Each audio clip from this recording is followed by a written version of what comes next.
Nous voulons que le pays aille de l'avant. Nous saluons ce que nos autorités politiques administratives sont en train de réaliser. C'est quelque chose de bien pour nous parce que ça fait partie du développement.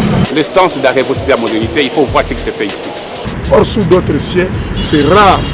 C'est un programme qui a commencé et qui ne s'arrête pas. Et que nous sommes censés de le protéger pour l'intérêt futur. Nous allons les garder en bon frère de famille. Maintenant, on a ajouté une touche de la modernité dans tout ce qui s'est fait. Et c'est ce que nous voulons. Que nous allons nous atteler pour que ça soit réalisé tel que promis par le chef de l'État.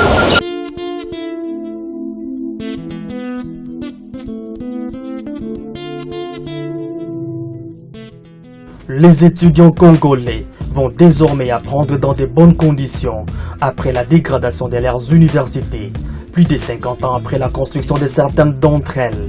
Du campus de Kinshasa au campus de Lubumbashi, en passant par celui de Kisangani, les concepts de la modernisation envahissent petit à petit ces hauts lieux du savoir.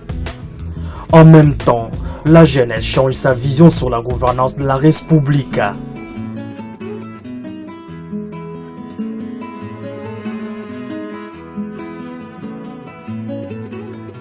Réhabilitation et modernisation des universités et instituts supérieurs sous la supervision du Bureau central de coordination. Voilà un vaste programme éducationnel post-PPTE qui fait parler les bénéficiaires. Ça s'appelle Retomber de l'effacement de la dette extérieure qu'aura connue la République démocratique du Congo.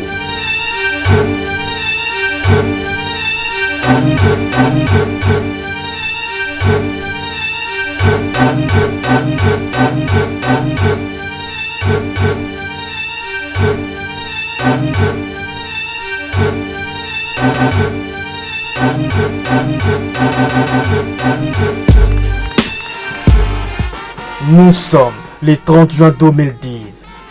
La République démocratique du Congo fête ses 50 ans d'indépendance. C'est une journée haute en couleurs.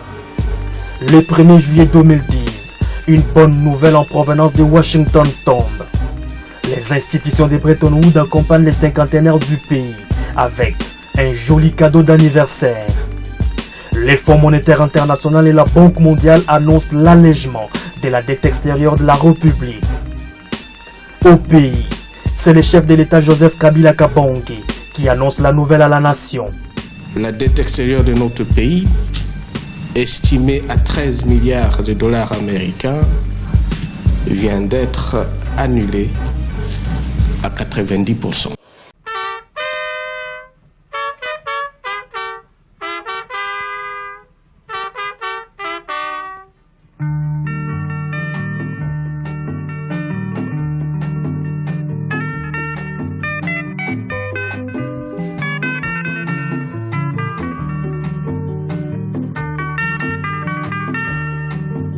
Les 90% de la dette extérieure héritée de plusieurs décennies de mégestion s'écroulent comme un château de cartes au prix de durs sacrifices.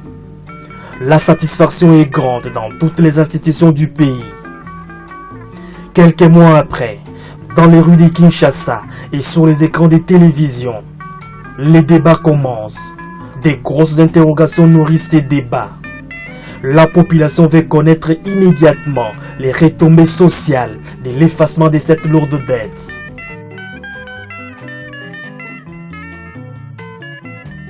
Au congrès du Parlement fin décembre 2010, les chefs de l'État reviennent à la charge et annoncent la réhabilitation ainsi que la modernisation des universités du pays sur fonds PPTE. Ce qui revient à dire que les 50 millions de dollars américains qui autrefois étaient versés mensuellement au service de la dette seront désormais affectés au financement des projets des secteurs pro-pauvres. Et nous tenons à vous confirmer qu'il ne s'agit pas de paroles, même s'il faut croire la parole. Ces ressources existent et seront disponibilisées. L'enseignement supérieur et universitaire en est le premier bénéficiaire. L'université de Kinshasa, l'université de Kisangani et l'université de Lubumbashi, construites avant et après l'indépendance, ressemblaient déjà à des champs de ruines. Toutes ces institutions universitaires présentaient une même image de misère. Peinture, plafonds et toitures délabrées, murs et sols défoncés, vitres cassées, portes et fenêtres emportées par les vents, les réseaux électriques et des canalisations d'eau vieillies, des latrines hors normes d'hygiène dégagées, une odeur nauséabonde dans les sites universitaires. Bref, un environnement dégradé et inadéquat pour les enseignements de qualité. Tout était à refaire. Il fallait confier la gestion du projet à une structure qui a fait ses preuves, le Bureau central des coordinations. C'est cette agence qui est mandatée par le gouvernement de la République pour financer les processus de préparation et d'extension de ces projets sociaux. Les premiers contrats des travaux sont ainsi conclus avec le ministère de l'Enseignement supérieur et universitaire, les bureaux d'études et les entreprises exécutrices des travaux. Coût global des réhabilitations et modernisation de ces 3 grandes universités du pays.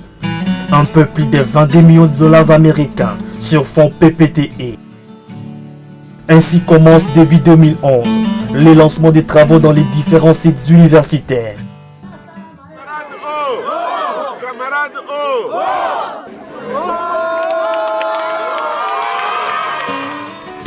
L'enthousiasme est à son comble étant à l'université de Kisangani, de Lubumbashi et de Kinshasa.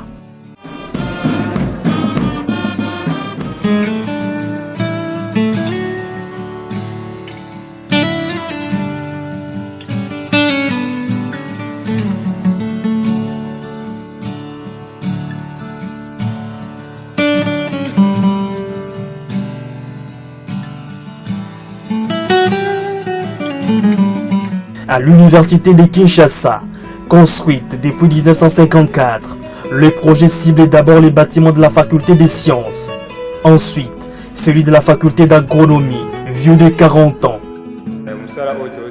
Ce que nous faisons ici entre dans le cadre du 5 chantiers du chef de l'État. C'est avec professionnalisme que nous faisons ces carrelages de très bonne qualité. La société Sojidi est très expérimentée.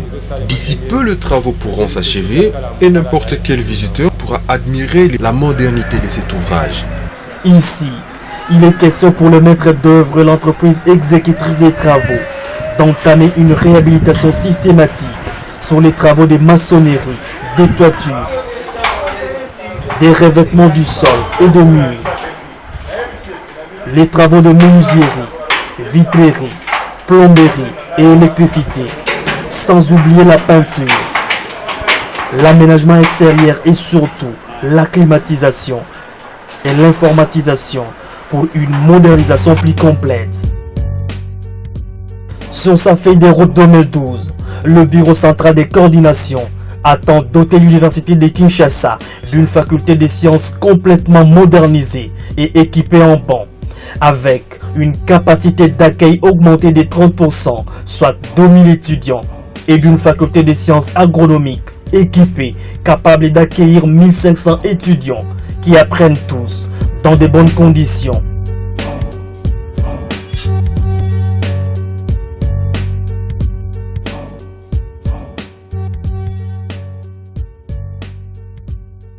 L'université a commencé ici. C'est un motif de satisfaction quand je vois le premier bâtiment est maintenant revêtu d'une nouvelle robe.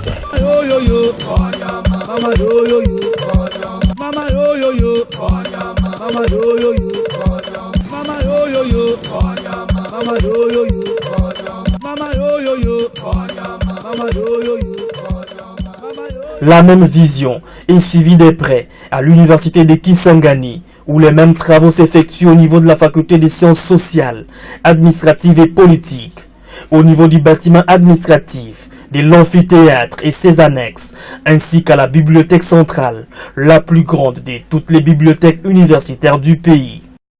Nous avons trouvé les bâtiments dans un état vraiment délabré, avancé. On devait renouveler tout le circuit électrique, les équipements électriques, renouveler le plafond, renouveler le carrelage, les revêtements sol, renouveler toute la menuiserie en bois et menuiserie métallique, renouveler la plomberie.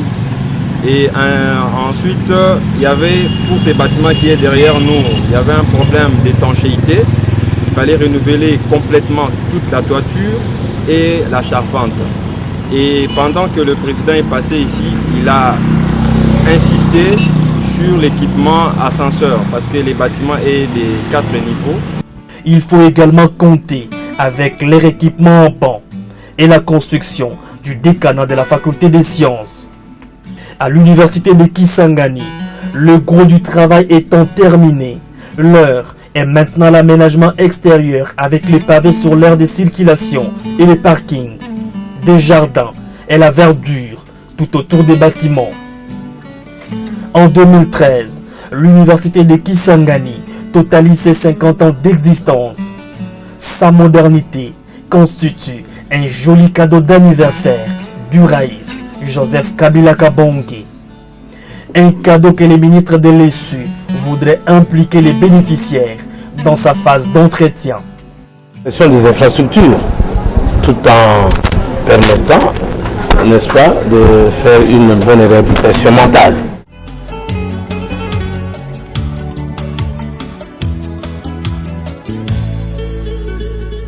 Et lorsque nous voyons la faculté des sciences sociales aujourd'hui, son état actuel, parce que là les travaux sont presque terminés, c'est un bâtiment qui a retrouvé sa robe d'antan et qui a été effectivement modernisé. Cette première phase des travaux ne nous laisse pas comme ça indifférents. Nous sommes vraiment flattés, nous sommes très contents de voir cette première phase de la réhabilitation. Je sens vraiment c'est super, puisque l'église n'était pas comme ça.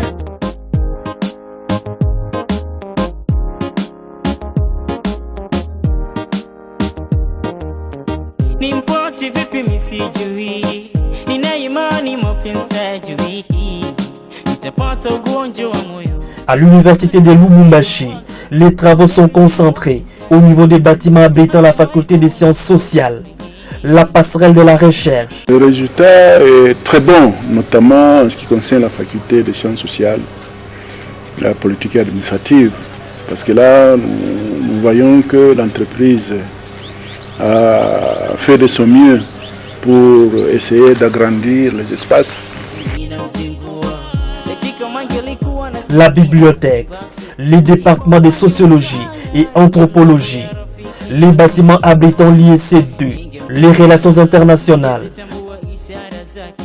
le bloc sanitaire, mais aussi la faculté des sciences appliquées qui englobe les bâtiments de la faculté polytechnique, les amphithéâtres 1, 2, 3 et 4, sans oublier les travaux d'assainissement qui englobent la canalisation des eaux, ainsi que les installations sanitaires.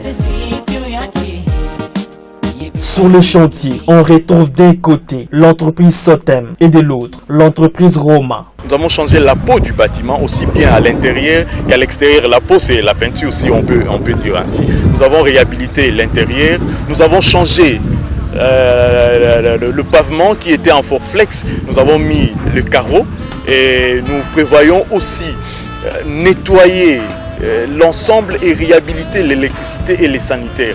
En gros, pour le gros de bâtiment, c'est ce qui devait être fait. Et les à côté, pour moderniser un peu, voir un peu par la suite, nous avons stabilisé les bâtiments parce que les bâtiments commençaient à avoir un décalage qu'on a constaté de 1 cm. Et les entours, nous avons assaini les entours. Il faut investir dans la jeunesse parce que la jeunesse constitue l'espoir de demain. La jeunesse aura tout intérêt à comprendre qu'il faut soutenir les efforts du gouvernement en rapport avec la reconstruction de la République. Et aujourd'hui, comme le gouvernement vient de nous doter ces beaux bâtiments qui feront pour nous une fierté dans nos générations actuelles et futures, on ne fait qu'en féliciter. Et ça permet aussi qu'on ait une connaissance valable montrant le bâtiment dont nous venons.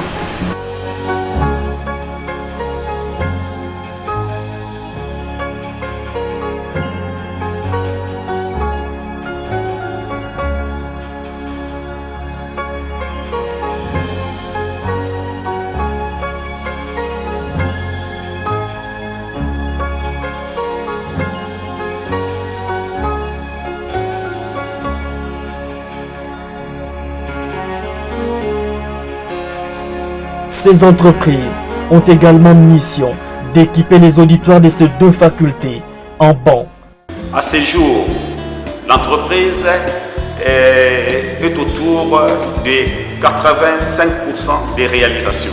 Il y a au moins 3 bâtiments qui sont complètement terminés et les autres bâtiments ils sont dans les travaux de finition. Nous pouvons dire normalement que ce pari, nous l'avons au moins gagné. Je voudrais, si vous voulez bien transmettre le message au chef de l'État, les étudiants de Lubumbashi sont très contents de la réhabilitation.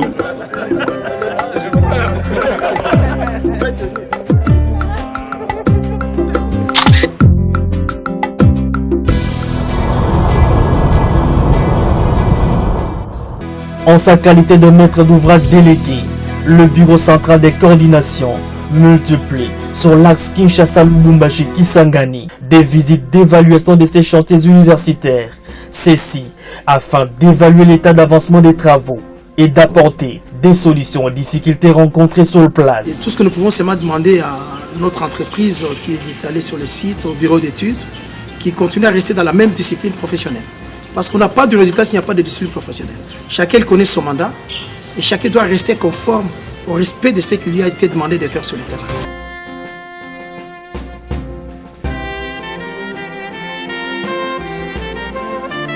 La première phase des travaux entamés sur tous ces sites arrive presque à la fin.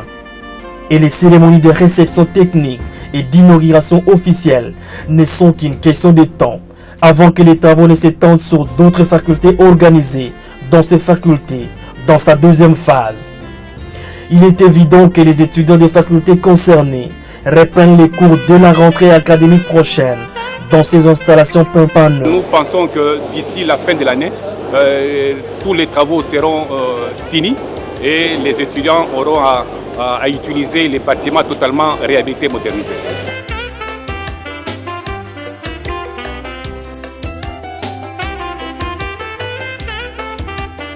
En attendant, à Kisangani par exemple, on devra compter avec la construction de la faculté de médecine et de la pharmacie, dont la pose de la première pierre est intervenue en octobre dernier. Nous, à notre qualité d'étudiants finalistes à la faculté de médecine, on ne peut que se réjouir.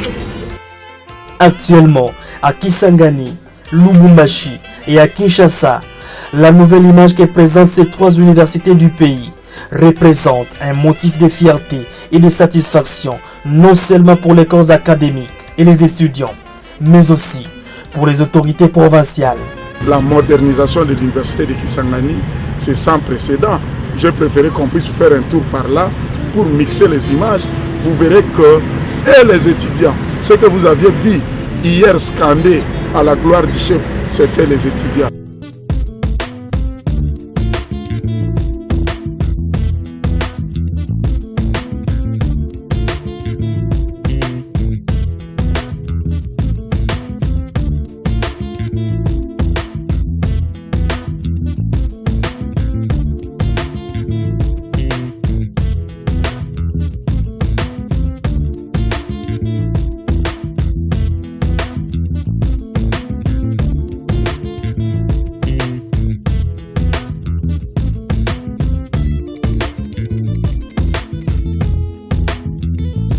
C'est quelque chose de bien pour nous parce que ça fait partie du développement.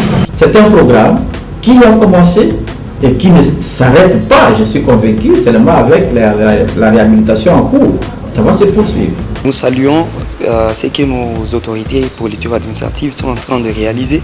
Mais si on respecte la capacité d'accueil de chaque bâtiment, de chaque local, ça sera pour nous un moyen de garder pour des générations à venir ces bâtiments qui ont été réhabilités avec beaucoup d'argent.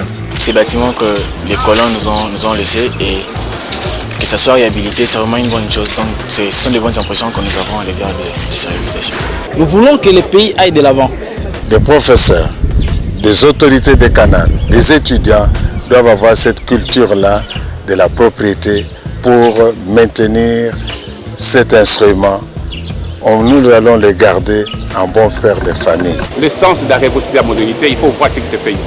Maintenant, on a ajouté une touche de la modernité dans tout ce qui s'est fait et c'est ce que nous voulons. Modernité suppose, disons, un certain nombre d'équipements de pointe. Ici, dans le projet, il en est prévu un certain nombre que nous allons nous atteler pour que ça soit réalisé tel que promis par le chef de l'État. Les travaux que nous sommes en train de faire, aussi bien à l'université de Kinshasa que dans les deux autres universités, nous pensons qu'à la fin de ces travaux, nous pourrons avoir, ce sera autour de 6 facultés réhabilitées selon les normes et qui tiennent compte de cet aspect important de la famille. En République démocratique du Congo, on ne peut pas parler de la réhabilitation et modernisation de ces 3 grandes universités sans parler de la construction pure et simple de certaines d'entre elles.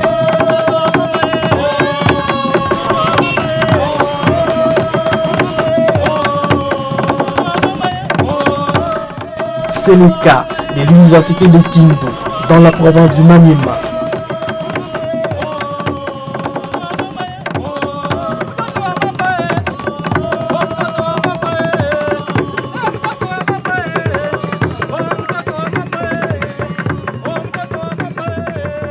À Kindu, les BCECO s'attellent maintenant au projet de construction des homes pour étudiants et le repérage du site devant abriter la faculté de médecine. Nous ne pouvons que dire merci d'abord à travers BCECO à notre gouvernement parce qu'il est rare depuis l'état colonial de trouver des infrastructures modernes de l'enseignement supérieur universitaire dans notre province en particulier. Vraiment merci parce que nous voyons le démarrage des travaux de la construction des hommes des étudiants que nous avons réclamé il y a longtemps, ainsi que incessamment le démarrage de la construction de la faculté de médecine et que nous sommes censés de le protéger pour l'intérêt futur. Et l'université catholique de Bukavu dans le sud Kivu, toutes deux sorties du néant.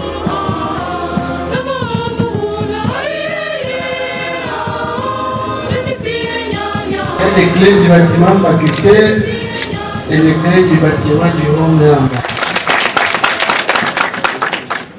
Que Dieu bénisse notre province, que Dieu bénisse le BCECO, que Dieu bénisse notre président de la République. Nous ne pouvons que remercier le chef de l'État, l'État congolais, pour avoir cru en ce projet, à l'idée que nous avons droit et nous avons le devoir de créer un cadre de formation d'excellence pour nos jeunes aujourd'hui et demain.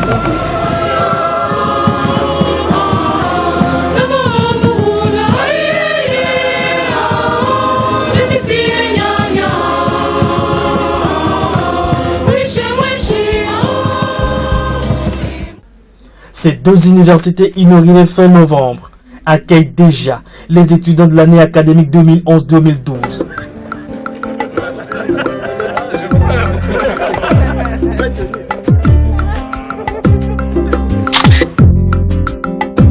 Au nom de toute la jeunesse universitaire de la République démocratique du Congo, qui va bientôt atteindre durant votre 2e mandat 1 million d'étudiants, et au nom de toutes les composantes du secteur éducatif et des parents, un grand merci, car ici et aujourd'hui, vous avez réhabilité et donné l'espoir à toutes les générations de jeunes Congolais, de la maternelle à l'université, en passant par le primaire et le secondaire.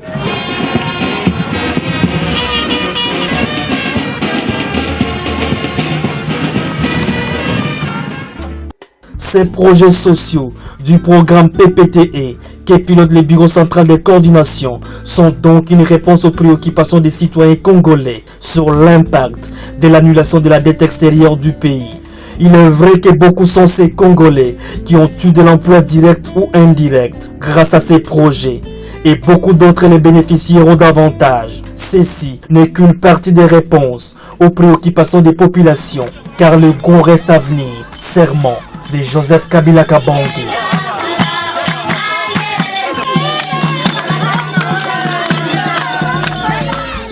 Les observateurs avertis, quant à eux, pensent que dans les 5 ans à venir, si le même rythme des travaux est maintenu et accéléré, avec l'implication de tous les citoyens et si les projets s'étendent sur toutes les autres universités publiques et instituts supérieurs du pays, voire sur les institutions d'enseignement primaire et secondaire, comme c'est le cas ici, à l'Institut de la Gombe, en pleine modernisation, sur le même fonds PPTE. Enfin, si la même vision s'étend sur d'autres domaines de l'enseignement, hormis les infrastructures, c'est l'ensemble du système éducatif congolais qui vraisemblablement va refaire pour nous.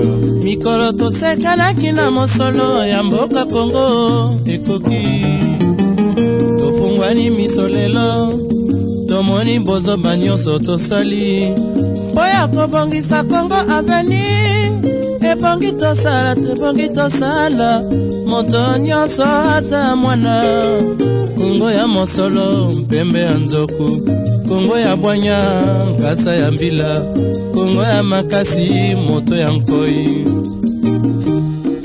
Kongo nde mboka mboka ya Bangkoko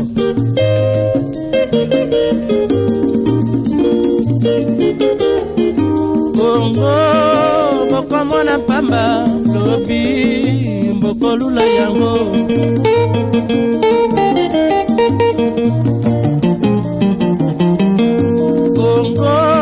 Kongo ya Afrika Kongo mboka ya kitoko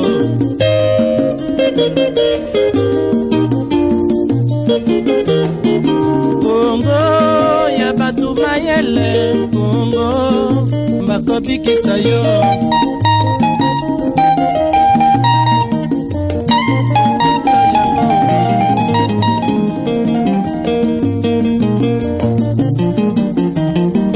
Kongo bana bazali koyekola Kongo bakobikisa yo